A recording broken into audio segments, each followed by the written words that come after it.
చెప్తున్నా అంటే నిజంగా మీరు చెప్పిన మాటకు డెఫినెట్లీ ఇక్కడ ఉన్న వాళ్ళందరూ డంగ్ అవుతారండి. ఎందుకు డంగ్ అవుతారంటే యు ఆర్ రైట్. బికాస్ ఒక మాట మీరు చెప్పారు ఒక సందర్భంలో, ఆన్ రికార్డ్ చెప్పారు, ధైర్యంగా చెప్పారు. ఒకవేళ రాష్ట్రాన్ని మీ పార్టీ విభజిస్తే మీరు ఏం చేస్తారు రాజగోపాల్ గారు అని చెప్పారు.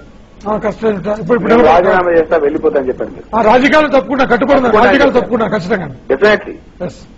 నేనేమంటున్నా అంటే మీరు మగబిడ్డ, మీకు ధైర్యం ఉంది, ఒక సిద్ధాంతానికి కట్టుబడి ఉన్నారు. I appreciate you. దాని మీద ఉండండి. మీరు అనవసరంగా మీ క్యారెక్టర్ స్పాయిల్ చేసుకోకండి. ఖచ్చితంగా దాని మీద ఉండండి. కాదు కేసీఆర్ గారు, దాని మీద ఉండండి రాజగోపాల్ గారు. కేసీఆర్ గారు ఇవాళ హీరో అయినంత వరకు ఇవాళ హీరో. నేను ఒకటే నేర్చుకున్నాను, విజయమో వీర స్వర్గం అని చిన్నప్పుడు నాకు అలవాటు. అది రెండే మీరు మంచి మాట. అంతేగా అంతకు మించి రెండో మధ్య మార్గం నాకు ఎప్పుడు లేదు. వీర స్వర్గం అంటున్నాడు ఆయన. సార్ అదే నాకు అభ్యంతరం కాదు, నాకు అభ్యంతరం లేదన్నా. సిద్ధపడే వ్యక్తి ఏం చేస్తారంటే కానీ నేను ఎవరిని మోసం చేయలేదు, ఎవరిని దగా చేయలేదు, ఎప్పుడు మాట మార్చలేదు.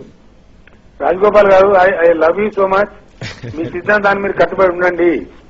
రాష్ట్ర విభజన నేను తప్పుకుంటాను, తప్పుకోకండి, బ్రహ్మాండంగా ఉండండి, ఇంకో పద్ధతిలో ఉండండి. I wish you all the best. మీ సిద్ధాంతాన్ని మీరు కట్టుబడి ఉండండి. ఓకే కేసీఆర్ గారు చెప్పండి. సో ఫైనల్ గా మీరు ఈ తెలంగాణ ప్రాంతంలో ఉన్న ఈ అడ్వకేట్ల సమస్య ఒకటి ఉంది కదా. అవునండి. దాని సంబంధించి ఇందాక మీరు ఏమన్నారంటే దోజ్ హూ బోర్న్ అంటే ఇక్కడ పుట్టిన వాళ్ళు తెలంగాణ వాళ్ళే అవుతారు అని చెప్పి అన్నారు. 100% అండి. రైట్.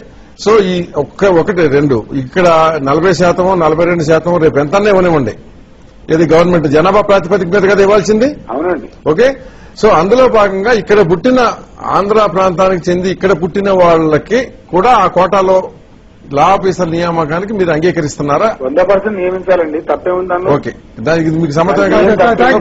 Basic problem. కేసీఆర్ గారికి అభినందన తెలియజేస్తాను. నేను నిజంగా నిలబడ్డందుకు నిజంగా కేసీఆర్ గారు. దాంతో పాటు ఒక్కటి కూడా మన దేవానంద్ గారు అడిగినట్టు జనాభా ప్రాతిపదిక మీద ఎస్సీ ఎస్టీ బీసీలు కూడా అందరూ కలిసి పోరాడదామని. అసలు పోరాడాల్సిన అవసరం ఏంటండి? వాళ్ళు అపాయింట్మెంట్ కాదు, ఈవెన్ అపాయింట్మెంట్ అయినా